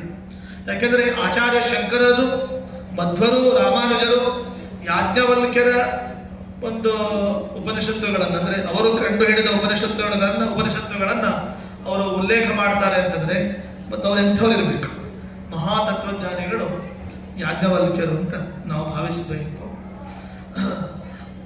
ಹೀಗೆ ನೋಡಿ, ಅದಕ್ಕೆ ಬೃಹದಾರಣ್ಯಕ ಉಪನಿಷತ್ತಿನ ಮಂಗಲಾಚರಣೆ ಮತ್ತೆ ಬೇರೆ ಉಪನಿಷತ್ತುಗಳ ಮಂಗಲಾಚರಣೆ ಮಾಡುವಾಗ ಏನ್ ಹೇಳ್ತೇವೆ, ಸಹನಾವತು ಸಹನೋ ಭುನಕ್ತು ಅಂತ. ಇಲ್ಲಿ ಬೃಹದಾರಣ್ಯಕದಲ್ಲಿ ಪೂರ್ಣಮದಃ ಪೂರ್ಣಮಿದಂ ಪೂರ್ಣಾತ್ ಪೂರ್ಣಮುದಚ್ಯತೆ. ನೋಡಿ ಯಾಜ್ಞವಲ್ಕ್ಯರು ಕಂಡು ಹಿಡ್ಕೊಂಡಿತ್ತು. ನೋಡಿ, ನೀವು ಪೂರ್ಣನ ಬಗ್ಗೆ ತಿಳಿದುಕೊಳ್ಳಿ, ನೀವು ನಿಮ್ಮ ಯೋಗ್ಯತಾ ಪ್ರಕಾರ ನೀವು ಪೂರ್ಣರಾಗ್ತೀರಿ ಅಂತ ಯಾಜ್ಞವಲ್ಕ್ಯರ ಸಂದೇಶ. ಯಾರು ಗುಣಪರಿಪೂರ್ಣನಾಗಿದ್ದಾನೆ, ಗುಣಪರಿಪೂರ್ಣನ ಬಗ್ಗೆ ನೀವು ತಿಳಿದುಕೊಂಡ್ರೆ ನೀವು ಕೂಡ ಏನಾಗ್ತೀರಿ, ನಿಮ್ಮ ಯೋಗ್ಯತಾ ಪ್ರಕಾರ ಪರಿಪೂರ್ಣರಾಗ್ತೀರಿ ಅಂತ ಸಂದೇಶವನ್ನು ಕೊಟ್ಟವರು ಯಾಜ್ಞವಲ್ಕ್ಯರು. ಹೀಗೆ ಅತಿಥಿ ಸತ್ಕಾರದ ಬಗ್ಗೆ, ದೊಡ್ಡ ಯೋಗ ಅತಿಥಿ ಸತ್ಕಾರದ ಬಗ್ಗೆ ಬಹಳ ವಿಶೇಷವಾಗಿ ಹೇಳಿದ್ದಾರೆ. ಭೋಜನ ಆದ್ಮೇಲೆ ಆ ಅತಿಥಿಗಳು ಬಂದಿರ್ತಾರಲ್ಲ, ಈಗ ಟಾಟಾ ಮಾಡಿಬಿಡ್ತಾರೆ ಅಷ್ಟೇ, ಆಯ್ತು ಹೋಗಿ ಬನ್ನಿ ಅಂತ. ಇಲ್ಲಿ ಹಾಗಿಲ್ಲ. ಎಲ್ಲಿಯವರೆಗೆ ಅಂದರೆ ಅತಿಥಿಂ ಶ್ರೋತ್ರಿಯಂ ತೃಪ್ತಂ ಆಸೀಮಾಂತಂ ಅನುವ್ರಜೇತ್. ಆ ಅತಿಥಿಗಳನ್ನು ಒಂದು ಸೀಮೆಯವರೆಗೆ, ಒಂದು ಗ್ರಾಮ ಸೀಮೆಯವರೆಗೆ, ಅಥವಾ ಒಂದು ಕ್ಷೇತ್ರ ಸೀಮಾ, ವಾಸ್ತು ಸೀಮಾ, ಗ್ರಾಮ ಸೀಮಾ, ಕ್ಷೇತ್ರ ಸೀಮಾ ಅಂತ ಹೀಗೆ 3. ಅವರವರ ಯೋಗ್ಯತಾ ಪ್ರಕಾರ ಕೆಲವರನ್ನ ವಾಸ್ತು ಸೀಮೆಗೆ, ಕೆಲವರನ್ನ ಗ್ರಾಮ ಸೀಮೆಗೆ, ಕ್ಷೇತ್ರ ಸೀಮೆಗೆ ಯಾರಂದ್ರೆ ಯಾರಾದರೂ ಮಹಾ ಪೀಠಾಧಿಪತಿಗಳು, ತತ್ವಜ್ಞಾನಿಗಳು ಬಂದಿದ್ರೆ ಒಂದು ಊರಿನಿಂದ ಇನ್ನೊಂದು ಊರಿನವರೆಗೆ ಕರೆದುಕೊಂಡು ಹೋಗಿ ಅವರನ್ನ ಬಿಟ್ಟು ಬರಬೇಕು ಅಂತ ಅನ್ನೋದು ಯಾಜ್ಞವಲ್ಕ್ಯರ ಸಂದೇಶ. ಬಹಳ ಅದ್ಭುತ ಇದೆ ಯಾಜ್ಞವಲ್ಕ್ಯರ. ಬಹಳ ನಮ್ಮ ಮನೆಯಲ್ಲಿ ಇದು ಹಳೆಯ ಪುಸ್ತಕ, ಇದು ಯಾಜ್ಞವಲ್ಕ್ಯ ಸ್ಮೃತಿ, ಯಾಜ್ಞವಲ್ಕ್ಯರ ಯೋಗ ಅಂತ ನಮ್ಮ ಮನೆಯಲ್ಲಿ ಇತ್ತು. ಎಷ್ಟು ನಮಗೆ ಇತ್ತು ಇದು ನಮ್ಮ ಮನೇಲಿ ಇದ್ದದ್ದು. ನನಗೆ ಒಂದು ಡೈಮಂಡ್ ಇದ್ದಾಗ ಇದು ವಜ್ರ, ಒಂದು ದೊಡ್ಡ ಆಸ್ತಿ. ಅದು ತೆಗೆದಿದ್ದಿಲ್ಲ, ಭಾಗವತ ಪ್ರವಚನಾದಿಗಳನ್ನು ಹೇಳೋದ್ರಿಂದ ಅದೇ ರೂಢಿಯಲ್ಲಿತ್ತು. ಯಾವಾಗ ಇವರು ನಮ್ಮ ಮರಾಠಿಯರಿವರು ಯಾಜ್ಞವಲ್ಕ್ಯರ ಬಗ್ಗೆ ಪ್ರವಚನ ಮಾಡಬೇಕು ಅಂತಂದಾಗ ತಲೆಯಲ್ಲಿ ಏನಾಯಿತು, ಟೆನ್ಷನ್ ಶುರುವಾಯಿತು. ಯಾವ ಗ್ರಂಥ ಬೇಕಲ್ಲ, ಒಂದು ಗ್ರಂಥ ತೆಗೆಯಬೇಕು. ಆಮೇಲೆ ನಮ್ಮ ಗ್ರಂಥಾಲಯದಲ್ಲಿ ನಮಗೆ ಈ ಪುಸ್ತಕ ಸಿಕ್ಕಿತು. ನಾನು ನಿಜವಾಗ ನಿಮ್ಮ ಎದುರು ಹೇಳೋದಾದರೆ 20 ವರ್ಷಗಳ ನಂತರದಲ್ಲಿ ಈ ಪುಸ್ತಕವನ್ನು ಇವತ್ತು ನನಗೆ ಸಿಕ್ಕಿತು. ನನಗೆ ಮರ್ತೆ ಹೋಗಿತ್ತು, ಈ ಪುಸ್ತಕ ಇದೆ ನನಗೆ ಮರ್ತೆ ಹೋಗಿತ್ತು. ಆಮೇಲೆ ನನ್ನ ಡೈರಿಯಲ್ಲಿ ನಂಬರ್ಸ್ ಬರ್ಕೊಂಡಿರ್ತೇನೆ, ಯಾವ ಪುಸ್ತಕ, ಯಾವ ನಂಬರ್, ಯಾವ ಪುಸ್ತಕ ಎಲ್ಲಿರ್ತದೆ ಅಂತ ಬರ್ಕೊಂಡಿರ್ತೇನೆ. ಯಾಜ್ಞವಲ್ಕ್ಯರು ಅಂತ ಆ ನಂಬರ್ ಇತ್ತು. ಆ ನಂಬರಿಗೆ ಆ ಭಾಗದಲ್ಲಿ ಅದು ಪ್ರಾಪ್ತಿ ಆಯಿತು. ನನಗೆ ಸಂತೋಷ ಆಯಿತು ಅಂದರೆ, ಅಕಸ್ಮಾತ್ ಯಾರಿಗಾದರೂ ಜ್ಞಾನಿಗಳು ದೇವರ ದರ್ಶನ ಮಾಡಿದರೆ ಅವ್ರಿಗೆ ಎಷ್ಟು ಸಂತೋಷ ಆಗ್ತದೋ ಅಷ್ಟೇ ಸಂತೋಷ ನನ್ನ ಗ್ರಂಥಾಲಯದಲ್ಲಿ ನನಗೆ ಯಾಜ್ಞವಲ್ಕ್ಯ ಸ್ಮೃತಿ ಸಿಕ್ಕಿದ್ದು ದೇವರ ದರ್ಶನ ಮಾಡಿದಂತೆ ನನಗೆ ಅಷ್ಟು ಆನಂದವಾಯಿತು, ಅಷ್ಟು ಸಂತೋಷವಾಯಿತು. ವಿಷಯಗಳಿವೆ, ಎಷ್ಟು ಸಾಕು. ಯಾಕೆಂದರೆ ಬೇಕಾದಷ್ಟು ವಿಷಯಗಳು. ಯಾಜ್ಞವಲ್ಕ್ಯರ ಸ್ಮೃತಿ ಅಂದರೆ ಏನು ಅದ್ಭುತ. ಎಷ್ಟು ಎಲ್ಲ ಶಾಸ್ತ್ರ ಕಲೆಯ ಬಗ್ಗೆ ಹೇಳ್ತಾರೆ, ನಿಮ್ಮನ್ನು ಪಾಲಿಟಿಕ್ಸ್ ಹೇಳ್ತಾರೆ ಯಾಜ್ಞವಲ್ಕ್ಯರು, ಕಾನೂನು ಲಾದ ಬಗ್ಗೆ ಹೇಳ್ತಾರೆ, ರಾಜನೀತಿ ಬಗ್ಗೆ ಹೇಳ್ತಾರೆ, ಕ್ರೀಡೆಗಳ ಬಗ್ಗೆ ಹೇಳ್ತಾರೆ, ಬುದ್ಧಿಯ ಬಗ್ಗೆ ಹೇಳ್ತಾರೆ, ಯೋಗದ ಬಗ್ಗೆ ಹೇಳ್ತಾರೆ, ಶೃಂಗಾರದ ಬಗ್ಗೆ ಹೇಳ್ತಾರೆ, ಸಂಸ್ಕಾರದ ಬಗ್ಗೆ ಹೇಳ್ತಾರೆ, ಸದಾಚಾರದ ಬಗ್ಗೆ ಹೇಳ್ತಾರೆ. ಎಲ್ಲ ಯಾವುದು ಹೇಳಿಲ್ಲ, ಅದು ಯಾವುದು ಏನು ಹೇಳಿದ್ದಾರೆ ಪ್ರಶ್ನೆ ಅಲ್ಲ. ಏನು ಪ್ರಶ್ನೆ ಗೊತ್ತಾ? ಏನು ಹೇಳಲಿಲ್ಲ ಯಾಜ್ಞವಲ್ಕ್ಯರು ಅಂತ ಪ್ರಶ್ನೆ. ಅವರೇನು ಹೇಳಲಿಲ್ಲ ಎಲ್ಲವನ್ನು ನೋಡಿದವರು ಯಾಜ್ಞವಲ್ಕ್ಯರು. ಹಾಗಾಗಿ ಒಂದೇ ಮಾತಲ್ಲಿ ಹೇಳೋದಾದರೆ ಅವರು ಮಹಾಭಾರತಾದಿಗಳನ್ನು ಕೊಟ್ಟಂತಹ ಸರಸ್ವತಿ ಪುತ್ರನಾದ ವೇದವ್ಯಾಸ ದೇವರಾದರೆ, ಇವರು ಒಂದು ಅದ್ಭುತವಾದ ಜ್ಞಾನಯೋಗವನ್ನು ಕೊಟ್ಟಂತಹ ಅಭಿನವ ವೇದವ್ಯಾಸರು ನಾವು ಸಂಧ್ಯಾವಂದನ ಬಿಡೋದು ಕಾರಣ ಆದರೆ ಮನುಷ್ಯತ್ವ ಹಾನಿಗೆ ಬ್ರಹ್ಮಯಜ್ಞ ಬಿಡೋದು ಕಾರಣ. ಹಾಗಾಗಿ ಬ್ರಹ್ಮಯಜ್ಞವನ್ನು ನಿತ್ಯ ನಾವು ಮಾಡಬೇಕಾಗುತ್ತೆ. ಇದೆಲ್ಲ ಕೆಲವರಿಗೆಲ್ಲ ತಿಳಿದಿದೆ. ನಮ್ಮ ಪಕ್ಕದಲ್ಲಿ ಒಳ್ಳೆ ಕರ್ಮಿಷ್ಠರಾದಂಥವರು ಇಲ್ಲಿ ಜೊತೆಗಿದ್ದಾರೆ. ಮತ್ತು ಮುಂದೆಯ ಆಸನಗಳಲ್ಲಿಯೂ ಕೂಡ ನಿತ್ಯ ಕರ್ಮಗಳನ್ನು ಆಚರಣೆ ಮಾಡುವ ಸದಾಚಾರಿಗಳೆಲ್ಲ ಇದ್ದಾರೆ. ಅವರಿಗೆ ಗೊತ್ತಿರ್ತದೆ ಏನು ಅಂದರೆ, ಬ್ರಹ್ಮಯಜ್ಞ ಅದು ಮಾಡಲಿಕ್ಕೆ ಏನು ಗಮಕ, ಯಾಕೆ ಮಾಡಬೇಕು ಅಂದರೆ, ನಾವು ಮನುಷ್ಯನಿಗೆ ಜೀವನಕ್ಕೇನೋ ಒಂದು ಋಣಗಳಿರ್ತದೆ, ಆ ಋಣಗಳನ್ನು ಪರಿಹಾರ ಮಾಡಿಕೊಡಬೇಕು ಅಂದರೆ ಬ್ರಹ್ಮಯಜ್ಞ ಅವಶ್ಯಕ ಆಗುತ್ತೆ. ಅಲ್ಲಿ ಬ್ರಹ್ಮಯಜ್ಞದಲ್ಲಿ ನಾವು 4 ವೇದಗಳನ್ನು ಸ್ಮರಿಸಿ, ಮತ್ತು ಬ್ರಹ್ಮಮೀಮಾಂಸಾ ಶಾಸ್ತ್ರ, ದೈವಿ ಮೀಮಾಂಸಾ, ಕರ್ಮ ಮೀಮಾಂಸಾ, ಆ ಎಲ್ಲ ಶಾಸ್ತ್ರಗಳನ್ನು ಸ್ಮರಿಸಿಕೊಂಡು ಕೊನೆಗೆ ಒಂದು ಮಾತು ಹೇಳ್ತೇವೆ ಬ್ರಹ್ಮಯಜ್ಞದಲ್ಲಿ. ಏನಂದರೆ ವೃದ್ಧಿರಾದೈಚ್, ಅಷ್ಟು ಹೇಳಿ, ವೃದ್ಧಿರಾದೈಚ್ ಯೋಗೀಶ್ವರಂ ಯಾಜ್ಞವಲ್ಕ್ಯಂ ಅಷ್ಟು ಹೇಳಿ ನಾರಾಯಣಂ ನಮಸ್ಕೃತ್ಯ ನರಂಚೈವ ನರೋತ್ತಮಂ ದೇವಿ ಸರಸ್ವತಿ ವ್ಯಾಸಂ ತಥೋ ಜಯಮುದೀರಯೇತ ಅಂತ ಹೇಳುವಾಗ ನೋಡಿ, ನಿತ್ಯ ಬ್ರಹ್ಮಯಜ್ಞ ಮಾಡುವಾಗಲೂ ಕೂಡ ಯಾರು ಬರ್ತಾರೆ ಅಂದರೆ ಯೋಗೀಶ್ವರನಾದಂತಹ ಯಾಜ್ಞವಲ್ಕ್ಯರ ಒಂದು ಆಗಮನ ಆಗ್ತದೆ. ಹಾಗಾಗಿ ಅಲ್ಲಿ ನಮಗೆ ಗೊತ್ತಿದ್ದು ಗೊತ್ತಿಲ್ಲದೆಯೂ, ನೆನಪಿದ್ದು ನೆನಪಿಲ್ಲದೆಯೂ ಯೋಗೀಶ್ವರರಾದಂತಹ ಯಾಜ್ಞವಲ್ಕ್ಯರು ಅವರು ಆಗಮಿಸ್ತಾರೆ ಅಂದರೆ ಯಾಜ್ಞವಲ್ಕ್ಯರ ಶಕ್ತಿ ಎಷ್ಟು ಅದ್ಭುತವಾಗಿರುವಂತಹದ್ದು ಅಂತ ಅನ್ನೋದನ್ನು ನಾವು ಭಾವಿಸಬೇಕು. ಅವರು ಅನೇಕರು ಯಾಜ್ಞವಲ್ಕ್ಯರ ಬಗ್ಗೆ ಏನು ಭಾವಿಸಿಕೊಂಡಿದ್ದಾರೆ ಅಂದರೆ ಅವರು ಗುರುಗಳು ಅಂದರೆ ಅವರ ಗುರುಗಳು ವೈಶಂಪಾಯನಾಚಾರ್ಯರಿಂದ ನಿಂದಿತರಾಗಿದ್ದಾರೆ ಅಂತ. ಆದರೆ ವಿಶೇಷ ಏನು ಅಂದರೆ ಪ್ರಾಯ ಜಗತ್ತಿನಲ್ಲಿ ಯಾರು ಗುರುಗಳಿಂದ ನಿಂದಿತರಾಗಿರ್ತಾರೆ ಅವರು ಜಗತ್ತಿಗೇನೆ ನಿಂದಿತರಾಗ್ಬಿಟ್ಟಿರ್ತಾರೆ. ಗುರುಗಳು ವಾಸ್ತವವಾಗಿ ಗುರುಗಳಿಂದ ನಿಂದಿತರಾದವರು ಜಗತ್ತಿನಲ್ಲಿ ಅವರೇನಾಗಿರ್ತಾರೆ ಅಂದರೆ ಅವರು ಹೇಯ ಆಗಿಬಿಟ್ಟಿರ್ತಾರೆ, ಅಂದರೆ ಅವರು ಉಪೇಕ್ಷೆಗೆ ಒಳಗಾಗಿರ್ತಾರೆ. ಆದರೆ ಇದು ಅಪವಾದ. ಗುರುಗಳಿಂದ ನಿಂದಿತರಾದಂತಹ ಯಾಜ್ಞವಲ್ಕ್ಯರು ಅವರು ಆಧ್ಯಾತ್ಮಿಕ ಲೋಕದಲ್ಲಿ, ದೈವಿಕ ಲೋಕದಲ್ಲಿ, ಉಪನಿಷತ್ತುಗಳ ಲೋಕದಲ್ಲಿ, ವೇದಗಳ ಲೋಕದಲ್ಲಿ ಅವರು ಮಾನಿತರಾಗಿದ್ದಾರೆ ಅಂತಂದರೆ ಅದು ಗುರುಗಳಿಂದಲೇ ಅವರಿಗೆ ಏನಾಗಿದೆ, ವರವಾಗಿ ಪರಿಣಮಿಸಿದೆ ಅಂತ ನಾವು ತಿಳ್ಕೊಳ್ಬೇಕು. ಹಾಗಾಗಿ ಇದು ಬಹಳ ಸೂಕ್ಷ್ಮದ ಸಂಗತಿ.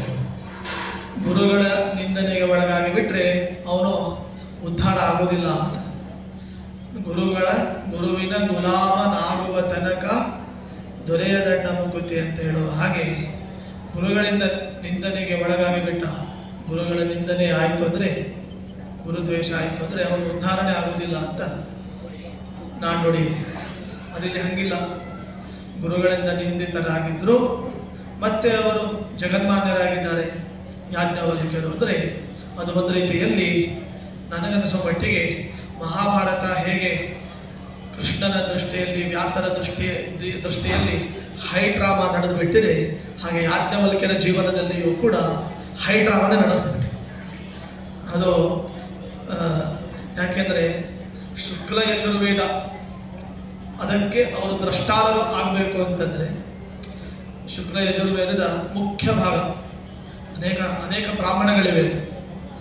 ಬೃಹದಾರಣ್ಯಕೋಪನಿಷತ್ತು ಅಲ್ಲಿ ಅನೇಕ ಬ್ರಾಹ್ಮಣಗಳು, ಅಶ್ವಬ್ರಾಹ್ಮಣ ಹೀಗೆ ಇತ್ಯಾದಿ ಬ್ರಾಹ್ಮಣಗಳಿವೆ. ಆ ಮುಖ್ಯ ಭಾಗ ಅದನ್ನೆಲ್ಲ ಅವರು ಯಾಜ್ಞವಲ್ಕ್ಯರು ದರ್ಶನ ಮಾಡಿದ್ದಾರೆ, ಅದನ್ನು ಕಂಡುಕೊಂಡಿದ್ದಾರೆ ಅಂದರೆ ಗ್ರೇಟ್. ಅದು ಅದಕ್ಕೆ ಮಧ್ವಾಚಾರ್ಯರಂತೂ, ಈ ಜಗದ್ಗುರುಗಳಾಗಿರುವ ಮಧ್ವಾಚಾರ್ಯರು ಉಪನಿಷತ್ತುಗಳಿಗೆ ಭಾಷ್ಯವನ್ನು ಮಾಡಿದ್ದಾರೆ. 10 ಉಪನಿಷತ್ತುಗಳಿಗೆ, 10 ಉಪನಿಷತ್ತುಗಳಿಗೆ ಭಾಷ್ಯವನ್ನು ಮಾಡಿದ್ದಾರೆ ಆಚಾರ್ಯರು. ಈ ಬೃಹದಾರಣ್ಯಕೋಪನಿಷತ್ತಿಗೂ ಕೂಡ ಭಾಷ್ಯವನ್ನು ರಚನೆ ಮಾಡಿದ್ದಾರೆ. ಬೃಹದಾರಣ್ಯಕೋಪನಿಷತ್ ಭಾಷ್ಯ ಅಂತಲೇ ಪ್ರಸಿದ್ಧವಾಗಿರುವಂತಹದ್ದು. ಆಚಾರ್ಯರು ತಮ್ಮ ಸರ್ವಮೂಲ ಗ್ರಂಥಗಳಲ್ಲಿ ಎಲ್ಲೆಲ್ಲಿ ಇದು ಪ್ರತಿಪಾದನೆ ಮಾಡಬೇಕಾಗ್ತದೆ ತಾವು ಹೇಳುವ ಸಂಗತಿಗಳನ್ನು. ಅಂದರೆ ಭಗವಂತನ ಪಾರಮ್ಯ ಮತ್ತು ಸತ್ಯತ್ವ ಇವೆಲ್ಲ ಪ್ರತಿಪಾದನೆ ಮಾಡಬೇಕು ಅಂದರೆ ಆಚಾರ್ಯರು ಕೋಟ್ ಮಾಡೋದೇನು ಅಂದರೆ ಇತಿ ಬೃಹದಾರಣ್ಯಕ್ಕೆ, ಹೀಗೆ ಬೃಹದಾರಣ್ಯಕದಲ್ಲಿ ಈ ರೀತಿಯಾಗಿ ಹೇಳ್ತಾರೆ ಅಂತ ಅದನ್ನು ಕೋಟ್ ಮಾಡ್ತಾರೆ, ಉಲ್ಲೇಖಿಸ್ತಾರೆ. ಈ ರೀತಿಯಾಗಿ ಮಧ್ವಾಚಾರ್ಯರು ಉಲ್ಲೇಖ ಮಾಡಿದ್ದಾರೆ, ಶಂಕರರು ಉಲ್ಲೇಖ ಮಾಡ್ತಾರೆ, ರಾಮಾನುಜರು ಉಲ್ಲೇಖ ಮಾಡ್ತಾರೆ, ಅನೇಕ ಭಾಷ್ಯಕಾರರು, ಅನೇಕ ಮಹಾಜ್ಞಾನಿಗಳು ಇದನ್ನೆಲ್ಲ ಉಲ್ಲೇಖ ಮಾಡ್ತಾರೆ. ಅಂದರೆ ಅದು ಯಾಜ್ಞವಲ್ಕ್ಯರ ಹಿರಿಮೆ, ಯಾಜ್ಞವಲ್ಕ್ಯರ ಒಂದು ಅವರ ದೊಡ್ಡ ಶಕ್ತಿ ಅಂತ ಅನ್ನೋದನ್ನು ನಾವು ತಿಳ್ಕೊಳ್ಬೇಕು. ಆದರೆ ಅವರು ಮಾಡಿದ ವಮನವೂ ಕೂಡ, ಯಾಜ್ಞವಲ್ಕ್ಯರು ಮಾಡಿದ ವಾಂತಿ ಅದು ರುಚಿಯಾಯಿತು. ಆ್ಯಕ್ಚುಲಿ ಜಗತ್ತಿನಲ್ಲಿ ವಾಂತಿ ಅಂದರೆ ಎಲ್ಲರೂ ಕೂಡ ಏನು ಮಾಡ್ತಾರೆ, ವಾಂತಿ ಅಂದರೆ ವಾಂತಿನೇ, ಅದು ವಾಂತಿ ನೋಡಿದರೆ ವಾಂತಿನೇ ಆಗ್ತದೆ ಅಲ್ವಾ? ಜಗತ್ತಲ್ಲಿ ಹೇಗೆಂದರೆ ವಾಂತಿಯನ್ನು ನೋಡಿದರೆ ಮತ್ತೊಬ್ಬರಿಗೆ ವಾಂತಿ ಬರ್ತದೆ. ಯಾಜ್ಞವಲ್ಕ್ಯರ ವಾಂತಿಯನ್ನು ನೋಡಿಬಿಟ್ಟು ಅದನ್ನು ಎಂಜಾಯ್ ಮಾಡ್ತಾರೆ. ಯಾರು ಅಂದರೆ ಆ ವೈಶಂಪಾಯನಾಚಾರ್ಯರ ಬೇರೆ ಶಿಷ್ಯರುಗಳೆಲ್ಲ ಇದ್ದಾರೆ. ಅವರು ಚರಕಾಧ್ವರ್ಯರು ಅಂತ ಭಾಗವತದಲ್ಲಿ ಹೇಳ್ತಾರೆ. ಚರಕಾಧ್ವರ್ಯಗಳು ಅಂತೇಳಿ ಅವರು ವೈಶಂಪಾಯನಾಚಾರ್ಯರ ಶಿಷ್ಯರು. ಅನೇಕ ಶಿಷ್ಯರು ಯಾಜ್ಞವಲ್ಕ್ಯರ ವಾಂತಿಯನ್ನು ಏನು ಮಾಡಬೇಕು, ಅದನ್ನು ಆಸ್ವಾದನೆ ಮಾಡಬೇಕು. ನಮಗೆ ಜಿಲೇಬಿ ಎಂಜಾಯ್ ಮಾಡಬೇಕು ಅಂತ ಅನ್ನಿಸ್ತದೆ, ಗುಲಾಬ್ ಜಾಮೂನ್ ಎಂಜಾಯ್ ಮಾಡಬೇಕು ಅನ್ನಿಸ್ತದೆ. ಈಗ ಮಧ್ಯಾಹ್ನ ನಮಗೆ ಆ್ಯಕ್ಚುಲಿ 3 ಗಂಟೆ ಉಪನ್ಯಾಸ ಕೊಟ್ಟಿದ್ದಾರೆ. ಇದು ಊಟದ ಸಮಯ ಇದೆ. ಊಟದ ಟೈಮಲ್ಲಿ ಬೇರೆ ಬೇರೆ ಭೋಜ್ಯ ಪದಾರ್ಥಗಳನ್ನು ಎಂಜಾಯ್ ಮಾಡಬೇಕು ಅಂತ ನಾವೆಲ್ಲ ಇರ್ತೇವೆ. ಅಂಥದ್ದು ವಾಂತಿಯನ್ನು ಎಂಜಾಯ್ ಮಾಡಬೇಕು ಅಂದರೆ ಹೇಗೆ? ಬಹುಶಃ ಆಧ್ಯಾತ್ಮಿಕ ಲೋಕದಲ್ಲಿ ವಾಂತಿಯನ್ನು ಯಾರೂ ಆಸ್ವಾದನೆ ಮಾಡಿಲ್ಲ, ಅದನ್ನು ಎಂಜಾಯ್ ಮಾಡಿಲ್ಲ. ಏನಾದರೂ ವಾಂತಿಯನ್ನು ಆಸ್ವಾದನೆ ಮಾಡಿದರೆ ಅದು ಯಾಜ್ಞವಲ್ಕ್ಯರ ವಾಂತಿ. ಅವರ ವಮನ, ಅವರೇನು ವಮನ ಮಾಡಿದರು, ಅವರೇನು ವಾಂತಿಯನ್ನು ಮಾಡಿದರು ಅಂದರೆ ವೈಶಂಪಾಯನರಿಂದ ಏನು ಯಜುರ್ವೇದವನ್ನು ಅವರು ಪಾಠವನ್ನು ಕೇಳಿದರು. ಮತ್ತೆ ನನಗೆ ವಾಪಸ್ ಕೊಡು ಅಂತ ಕೇಳಿದರು. ಯಾರೋ ವೈಶಂಪಾಯನ. ಯಾವುದೋ ಒಂದು ನಿಮಿತ್ತ ಇತ್ತು. ಆ ಸಮಯದಲ್ಲಿ ವೈಶಂಪಾಯನರು ಹೋಗಲಿಕ್ಕೆ ಆಗಿದ್ದಿಲ್ಲ. ಬ್ರಹ್ಮಹತ್ಯ ದೋಷ ನಿವಾರಣಾ ಪ್ರಸಂಗ ಅದು. ಆವಾಗ ಇವರು ಬೇರೆ ಋಷಿಗಳಿಗೆಲ್ಲ ತಮ್ಮ ಶಿಷ್ಯರಿಗೆ ವೈಶಂಪಾಯನರು ನೀವು ಆದೇಶ ಮಾಡಿದಾಗ ನಾನು ಮಾಡ್ತೇನೆ ಅಂತ ಇವರು ಯಾಜ್ಞವಲ್ಕ್ಯರು ಹೇಳಿದಾಗ, ನೀನು ಸ್ವಲ್ಪ ಅಹಂಕಾರಿ ಇದ್ದಿ ಅಂತ ವೈಶಂಪಾಯನರು ಯಾಜ್ಞವಲ್ಕ್ಯರಿಗೆ ಹೇಳಿದಾಗ ಅವರು ಕೇಳಲಿಲ್ಲ. ಮತ್ತೆ ಮತ್ತೆ ಹಾಗೆ ನೋಡಿದ್ದಾರೆ. ಅವಾಗ ನಾನು ಕೊಟ್ಟ ವಿದ್ಯೆಯನ್ನು ನನಗೆ ವಾಪಸ್ ಕೊಟ್ಬಿಡು ಅಂತ ಹೇಳ್ತಾರೆ. ನಾನು ಕೊಟ್ಟದ್ದನ್ನು ವಾಪಸ್ ಕೊಡು ಅಂತ. ಆಗ ಯಾಜ್ಞವಲ್ಕ್ಯರು ವಾಂತಿ ಮಾಡ್ಕೊಂಡ್ಬಿಡ್ತಾರೆ, ವಮನ ಮಾಡ್ತಾರೆ. ಅದೇ ಯಾವುದು ಅಂದರೆ ಅದೇ ವಾಂತಿ ಕಪ್ಪಿರ್ತದಲ್ಲ, ವಾಂತಿ ಹೇಗಿರ್ತದೆ? ಕಪ್ಪು ಇರ್ತದೆ, ಕೃಷ್ಣವರ್ಣ ಅದು. ಆ ವಾಂತಿ ಅದನ್ನು ವಮನ ಮಾಡಿದ್ದರಿಂದ ಅದೇನಾಯಿತು, ಕೃಷ್ಣ ಯಜುರ್ವೇದ ಅಂತ. ಆ್ಯಕ್ಚುಲಿ ಯಾಜ್ಞವಲ್ಕ್ಯರಿಂದ 2 ಯಜುರ್ವೇದಗಳು ಅವರಿಂದಲೇ ಬಂದದ್ದು ಒಂದು ರೀತಿಯಲ್ಲಿ. ಕೃಷ್ಣ ಯಜುರ್ವೇದಕ್ಕೂ ಅವರೇ ಕಾರಣೀಭೂತರಾಗಿದ್ದಾರೆ. ಮುಂದೆ ಶುಕ್ಲ ಯಜುರ್ವೇದಕ್ಕೂ ಕೂಡ ಅವರೇ ಕಾರಣೀಭೂತರಾಗಿದ್ದಾರೆ. ವಾಂತಿ ಮಾಡಿಕೊಂಡು ವಮನ ಮಾಡಿಕೊಂಡು ಕೃಷ್ಣ ಯಜುರ್ವೇದಕ್ಕೆ ಕಾರಣೀಭೂತರಾದರು. ಸೂರ್ಯನನ್ನು ಪ್ರತ್ಯಕ್ಷೀಕರಿಸಿಕೊಂಡು ಶುಕ್ಲ ಯಜುರ್ವೇದಕ್ಕೆ ಅವರು ಕಾರಣೀಭೂತರಾದರು. ಹಾಗಾಗಿ ಅನೇಕರೇನು ಭಾವಿಸಿಕೊಂಡಿದ್ದಾರೆ ಅಂದರೆ ಅವರು ಯಾಜ್ಞವಲ್ಕ್ಯರು ಕೇವಲ ಶುಕ್ಲ ಯಜುರ್ವೇದಕ್ಕೆ ಮಾತ್ರ ಪ್ರವರ್ತಕರು ಅಂತ ಏನು ಭಾವಿಸಿಕೊಂಡಿದ್ದರೆ ಅದು ತಪ್ಪು. ಕೃಷ್ಣ ಯಜುರ್ವೇದಕ್ಕೂ ಅವರೇ ಪ್ರವರ್ತಕರು, ಶುಕ್ಲ ಯಜುರ್ವೇದಕ್ಕೂ ಕೂಡ ಅವರೇ ಪ್ರವರ್ತಕರು. ಅದು ವೈಶಂಪಾಯನರ ಋಷಿಗಳು ಅದು ವಮನವನ್ನು ಡೈರೆಕ್ಟ್ ಆಗಿ ತಿನ್ನೋ ಹಾಗಿಲ್ಲ, ಅದನ್ನು ಉಣ್ಣೋ ಹಾಗಿಲ್ಲ. ಅದಕ್ಕೇನು ಮಾಡಿದ್ರು, ಅವರೆಲ್ಲ ಪಕ್ಷಿಗಳಾಗಿ ಬರ್ತಾರೆ, ಹಕ್ಕಿಗಳಾಗಿ. ಯಾವುದಂದರೆ ತಿತ್ತಿರಿ ಅಂತ, ತಿತ್ತಿರಿ ಪಕ್ಷಿಗಳಾಗಿ ಬರ್ತಾರೆ. ಆ ತಿತ್ತಿರಿ ಪಕ್ಷಿಗಳು ಬಂದು ಆ ಎಲ್ಲ ವಾಂತಿಯನ್ನು ಎಂಜಾಯ್ ಮಾಡ್ತಾರೆ, ತಿಂತಾರೆ, ಎಲ್ಲ ಊಟ ಮಾಡ್ತಾರೆ. ಆವಾಗ ಆ ತಿತ್ತಿರಿ ಪಕ್ಷಿಗಳು ಊಟ ಮಾಡಿ ಅದನ್ನು ವಾಮನವನ್ನು ಊಟ ಮಾಡಿದ್ದರಿಂದ ಅದು ಒಂದು ಯಜುರ್ವೇದ ಬಂದಿತ್ತು. ಅದು ಉಪನಿಷತ್ತು ಗಮನಕ್ಕೆ ಬಂದಿತ್ತು, ದರ್ಶನ ಆಯಿತು. ಅದೇ ಯಾವುದಾದ್ರೆ ತೈತ್ತಿರೀಯ ಉಪನಿಷತ್ತು ಅಂತ ಈ ರೀತಿಯಾಗಿ ಪ್ರಸಿದ್ಧವಾಯಿತು. ಸಮಗ್ರ ಮಹಾಭಾರತವನ್ನ ಎಲ್ಲರೂ ಅಧ್ಯಯನ ಮಾಡಬೇಕು. ಇದು ಪಂಚಮ ವೇದ, ಸಕಲ ವೇದಗಳ ಸಾರವಾಗಿದೆ. ಇದು ಸಂಪೂರ್ಣ ವ್ಯಕ್ತಿತ್ವವನ್ನ, ಮನುಷ್ಯರನ್ನ ವ್ಯಕ್ತಿಯನ್ನಾಗಿ ಮಾಡ್ತಕ್ಕಂಥದ್ದು. ಬರೇ ಮಾನವರಾಗಿ ಹುಟ್ಟುವುದು ದೊಡ್ಡದಲ್ಲ. ಅವರಲ್ಲಿ ಬೇಕಾದಂತ ಮಾನವೀಯತೆಯ ಮೌಲ್ಯ ಗುಣಗಳನ್ನು ಎಲ್ಲವನ್ನು ಹೊಂದಬೇಕಾದರೆ ಪಂಚಮ ವೇದವೆನಿಸಿರ್ತಕ್ಕಂಥ ಮಹಾಭಾರತವನ್ನ ಅಧ್ಯಯನವನ್ನು ಮಾಡಲೇಬೇಕು ಎಂದು ಸಾಕ್ಷಾತ್ ಭಗವಾನ್ ವೇದವ್ಯಾಸರೇ ತಿಳಿಸಿದ್ದಾರೆ. ಎಲ್ಲ ವರ್ಗದವರು ಕೂಡ ವೇದ ಅಧ್ಯಯನ ಮಾಡಬೇಕು. ಸ್ತ್ರೀಯರು ಕೂಡ ಮಹಾಭಾರತವನ್ನು ಅಧ್ಯಯನ ಮಾಡಬೇಕು. ಭಗವಂತನನ್ನ ಪೂರ್ಣವಾಗಿ ಎಲ್ಲಿ ತಿಳಿಬಹುದು ನಾವು ಅಂದ್ರೆ ಶ್ರೀಕೃಷ್ಣನ ಗುಣ ರೂಪ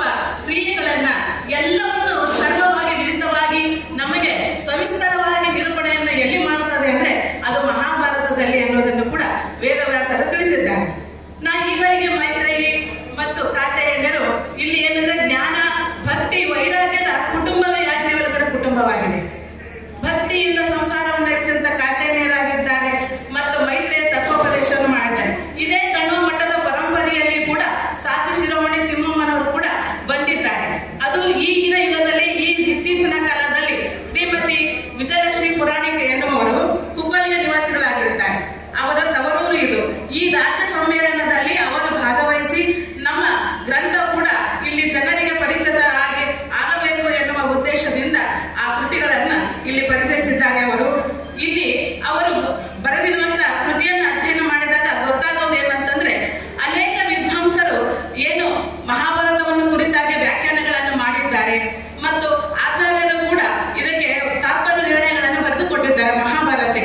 ಅವೆಲ್ಲಗಳನ್ನು ತಮ್ಮದೇ ಆದಂತ ವೈಶಿಷ್ಟ್ಯಪೂರ್ಣವಾಗಿ ಅಧ್ಯಯನ ಮಾಡಿ ಅವುಗಳನ್ನೆಲ್ಲ ಸಾರಭೂತವಾಗಿ ಸಂಗ್ರಹ ಮಾಡಿ ಈ ಸಮಗ್ರ ಮಹಾಭಾರತದಲ್ಲಿ ಕೊಟ್ಟಿದ್ದಾರೆ. 18 ಪರ್ವಗಳಲ್ಲಿ ಕೂಡ ಬಹಳ ತುಂಬವಾಗಿ ಇತ್ತೀಚಿನ ಯುವ ಜನಾಂಗಕ್ಕೆ ಉಪಯೋಗವಾಗುವಂತೆ ಅದರಲ್ಲಿ ಬರ್ತಕ್ಕಂಥ ಘಟನೆಗಳ ಸನ್ನಿವೇಶಗಳ ಅರ್ಥವನ್ನು ವೈಜ್ಞಾನಿಕವಾಗಿಯೂ ಮತ್ತು ಭಾವಪೂರ್ಣವಾಗಿ ಹೇಗೆ ಅರ್ಥೈಸಿಕೊಳ್ಬೇಕು, ಅದನ್ನು ನಾವು ಹೇಗೆ ಅನ್ವಯ ಮಾಡಿಕೊಳ್ಬೇಕು ಅನ್ನೋದನ್ನ ಈ ಸಮಗ್ರ ಮಹಾಭಾರತ ಎನ್ನುವ ಗ್ರಂಥದಲ್ಲಿ ತಿಳಿಸಿಕೊಟ್ಟಿದ್ದಾರೆ. ಇದು ಮೋಕ್ಷವಾದಂತ ಗ್ರಂಥವಾಗಿದೆ. ಇದನ್ನ ಅಧ್ಯಯನ ಮಾಡಿದರೆ ಮೋಕ್ಷವನ್ನು ಹೊಂದುತ್ತಾರೆ ಅನ್ನೋದನ್ನ ವೇದವ್ಯಾಸರು ತಿಳಿಸಿದ್ದಾರೆ ಅನ್ನೋದನ್ನ ಇಲ್ಲಿ ಹೇಳಿದ್ದಾರೆ. ಸಮಯ ಬಹಳ 5 ನಿಮಿಷದಲ್ಲಿ ಮುಗಿಸ್ಬೇಕಂತ ಹೇಳಿದ್ದಾರೆ. ಕೇವಲ ಪುಸ್ತಕದ ಒಂದು ಪರಿಚಯ ಮಾತ್ರ ಆಗ್ತದೆ. ಒಳನೋಟದ ಬಗ್ಗೆ ಅದನ್ನು ಹೇಳಲಿಕ್ಕೆ ಇಲ್ಲಿ ಸಾಧ್ಯ ಆಗೋದಿಲ್ಲ. ಇದು ಸಮಗ್ರ ಮಹಾಭಾರತವಾಯಿತು. ಈ 18 ಪರ್ವ 8, 1, 9 ನವವಿಧ ಭಕ್ತಿ. ಈ ಗ್ರಂಥವನ್ನು ಓದಿದರೆ ಭಗವಂತನಲ್ಲಿ ಭಕ್ತಿಯನ್ನು ಮಾಡಬಹುದು ಅನ್ನೋದನ್ನು ಕೂಡ ಈ ಗ್ರಂಥ ನಮಗೆ ತಿಳಿಸಿಕೊಡ್ತಾ ಇದೆ. ಹಾಗೆಯೇ ಅವರ ಇನ್ನೊಂದು ಕೃತಿ ಹಬ್ಬ ಹರಿದಿನಗಳು ಮತ್ತು ವೈದಿಕ ಧರ್ಮ ಆಚಾರ ವಿಚಾರ ಅನ್ನೋ ಕೃತಿಯನ್ನು ಕೂಡ ಬರೆದಿದ್ದಾರೆ. ಇದು ಏನನ್ನು ತಿಳಿಸ್ತಿದ್ದಾರೆ ಅಂದ್ರೆ, ಇಲ್ಲಿ ಸನಾತನ ಧರ್ಮದ ಒಂದು ನೆಲೆಗಟ್ಟಿನಲ್ಲಿ ಈ ಕೃತಿಯನ್ನು ಬರೆದಿದ್ದಾರೆ. ಗೃಹಿಣಿ ಗ್ರಹ ಮುಚ್ಚತೆ ಅಂತ ತಿಳಿಸುವ ಹಾಗೆ ಪ್ರತಿನಿತ್ಯ ಸ್ತ್ರೀಯರು ಪ್ರಾತಃ ಕಾಲದಿಂದ ರಾತ್ರಿಯ ಕಾಲದಲ್ಲಿ ಮಾಡಬೇಕಾದ ಕರ್ಮಗಳು, ಆ ಕರ್ಮಗಳಲ್ಲಿ ಇರ್ತಕ್ಕಂಥ ಭಗವದ್ ರೂಪಗಳು, ಅವುಗಳನ್ನು ಅನುಸಂಧಾನ ಪೂರ್ವಕವಾಗಿ ಮಾಡಿದಾಗ ಮಾತ್ರ ನಾವು ಮಾಡುವ ಕೃತಿಗಳು ಸಾರ್ಥಕವಾಗುತ್ತದೆ ಮತ್ತು ಸನ್ಮಾರ್ಗಕ್ಕೆ ಕೊಂಡೊಯ್ಯುತ್ತವೆ. ಅದನ್ನೇ ಜಗನ್ನಾಥದಾಸರು ಅಣು ಹರಿಕಥಾಂಸದಲ್ಲಿ ತಿಳಿಸಿದ್ದಾರೆ. ಗೃಹ ಕೃತ್ಯಗಳನ್ನು ಬ್ಯಾಸರಿಸದಲ್ಲಿ ಮಾಡು, ಅಹರಹ ಭಗವಂತನಿಗೆ ಅರ್ಪಿಸು ಅಂತ ಹೇಳಿದ್ದಾರೆ. ಅದರಿಂದ ನಾವು ಮಾಡುವಂತ ಕೃತ್ಯಗಳನ್ನೆಲ್ಲವನ್ನು ಭಗವಂತನಿಗೆ ಅರ್ಪಿಸಬೇಕು. ಇದರಲ್ಲಿ ಸ್ತ್ರೀಯರು ಮಾಡಬೇಕಾದಂತ ಗೌರಿ ಪೂಜೆಯ ವಿಧಾನ ಇದೆ.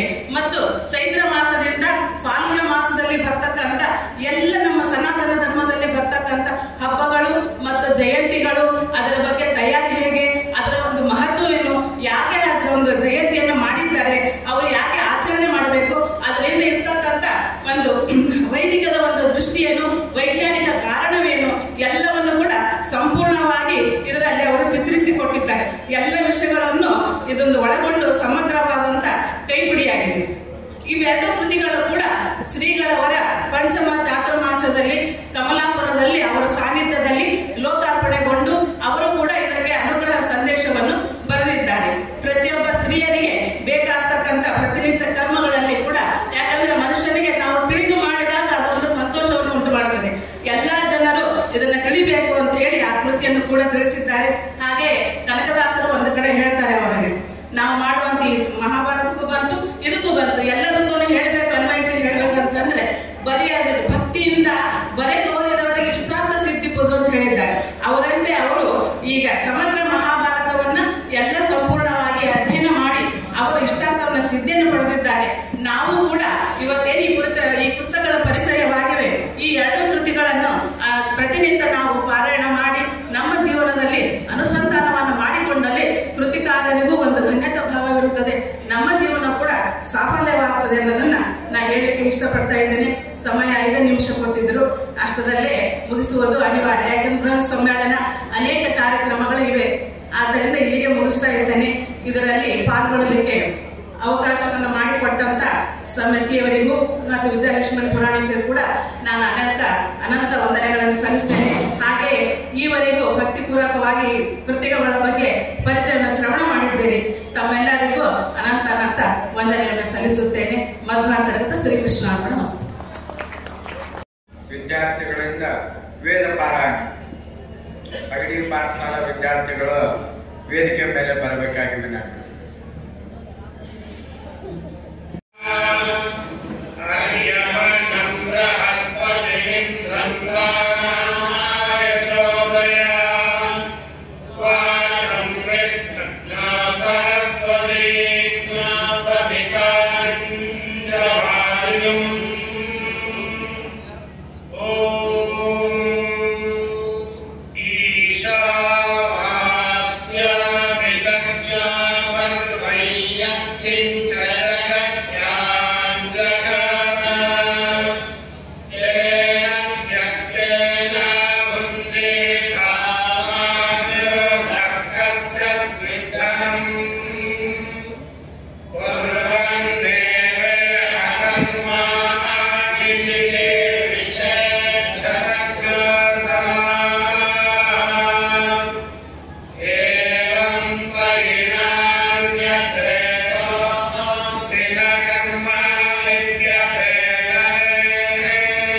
ಕೃಷ್ಣನೇ